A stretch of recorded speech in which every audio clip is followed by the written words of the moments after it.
آپ نے لوگوں کو بھی جواب دینا ہے 5 سال بعد، اور ملک کی معیشت کے اوپر بھی آپ کی گہری نظر ہے، تو آپ اس حوالے سے بتائیں، کیا آئی ایم ایف پروگرام میں ہماری حکومت جا رہی ہے تو جو گروتھ کا ایشو ہے، شرح نمو کا، جب تک شرح نمو 4 سے 5% تک نہیں ہوگی تو لوگوں کو آپ کیا جواب دیں گے؟ لوگوں کے جی بالکل، دیکھیں پبلک جو ہم عوامی نمائندوں کو بھیجتی ہے، وہ اب ہسٹری سے دیکھ لیں، دو ہی چیزیں دیکھی جاتی ہیں جب بھی کوئی گورنمنٹ آتی ہے، کہ اس گورنمنٹ میں غریب آدمی کا معیار زندگی کتنا ایک بلند ہوا یا بلڈ شیڈ کتنا کم ہوا. یہ آل اوور دا ورلڈ یہی ہوتا ہے.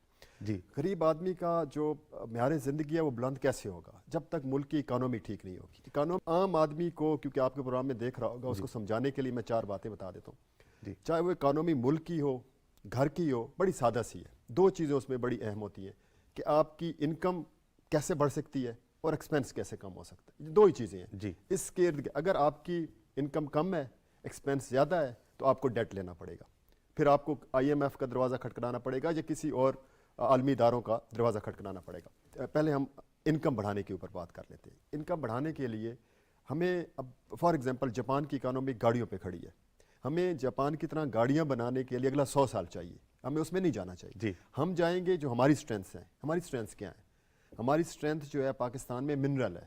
ہمارے پاس بلین آف ڈالر کا منرل پڑا ہوا ہے. اس میں ہم نے ویلیو ایڈیشن میں جانا ہے تو ہماری انکم بڑھے گی. ایکسپورٹ بڑھے گی تو انکم بڑھے گی. ہمارا ایگریکلچر ہماری اسٹرینتھ ہے. لاکھوں ایکڑ ہمارے پاس بیرن لینڈ پڑی ہے. جب تک ہم اس کو آباد نہیں کریں گے، اسے ایکسپورٹ نہیں بڑھائیں گے. ہمارا ہیومن ریسورس جی اتنا زیادہ ہے. آپ یہاں سے دیکھیں کہ ہماری جاپان کے ساتھ ایک ایگریمنٹ سائن ہوا 2021 میں، اور ابھی تک ہم ان کو 4 ملین لوگ چاہیے.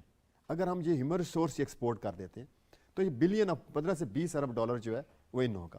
تو ہماری ایک ادارہ جو پیچھے انٹرم گورنمنٹ میں بنا تھا، SIFC، special investment facilitation council, جی تو بلکہ یہ پی ڈی ایم گورنمنٹ جی پی ڈی ایم اس میں اب جو امید کی کرن ہمارے لوگوں کو نظر آنی چاہیے. دیکھیں جب بیماری پکڑی جاتی ہے تو اس کا حل بھی ہوتا ہے. بیماری پکڑی گئی ہے کہ ہمارے ملک کا جو سب سے بڑا مسئلہ ہے وہ اکانومی ہے، اور اس کے اوپر جو ہارسز ماؤتھ ہیں، جو آپ یوں سمجھ لیں کہ جو پاورفل حلقے ہیں، ان کے تعاون سے یہ SIFC بنی ہے.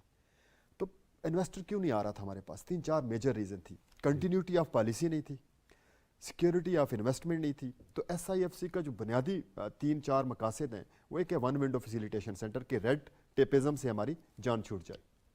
سیکنڈ ہمارے اس کے اندر آپ کا ون ونڈو فیسیلیٹیشن سینٹر ہے. تھرڈلی آپ کی کنٹینیوٹی آف پالیسی ہے. تو یہ ساری چیزیں مل کے آپ نے یہ دیکھا کہ ابھی ریسنٹلی بلین آف ڈالر کا 10 بلین ڈالر کے ہمارے چیف صاحب گیا ہوئے تھے سعودی عربیہ.